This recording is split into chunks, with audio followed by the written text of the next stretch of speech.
Welcome to Jewelry Making Easy with me. Everything starts here on the digital canvas, but a design is just a dream until we bring it into the physical world. Now we move to the 3D printed resin model. What you see me doing here is removing the support structures. These supports are necessary during printing to hold the geometry in place, but now they must go. This step requires a very steady hand. It might look simple, but if I cut too close to the ring, I could damage the main design. If I leave too much material, I create extra work for myself later. It's a delicate balance. I need to free the ring without hurting its delicate details. Patience is key in this stage.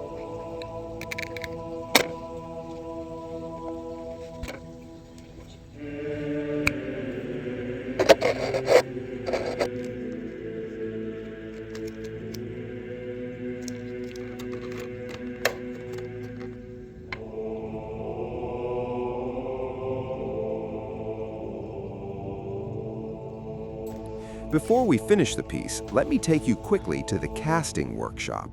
This is the industrial heart of the process, where this resin will eventually be transformed into precious metal.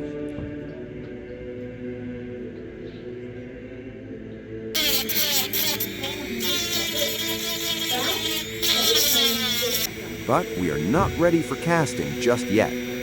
Back at the bench, the real craftsmanship begins. Even the best 3D printers leave faint layer lines and marks where the supports used to be. My job now is to make this surface perfectly smooth. I'm carefully sanding down the support marks and erasing those layer lines. Why is this so important? Because metal copies everything. If I leave a scratch or bump on this resin now, it will show up in the final gold casting. Fixing it here on the resin is much easier than fixing it on hard gold later.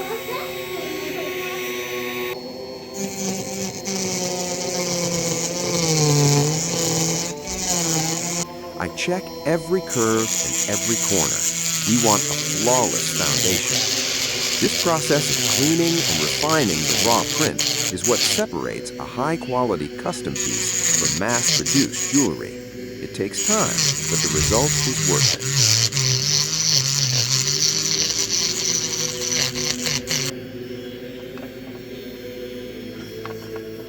The model is now clean and ready for the fire. In the next episode, we will cast this, and I will break down the exact costs for you. Subscribe so you don't miss it.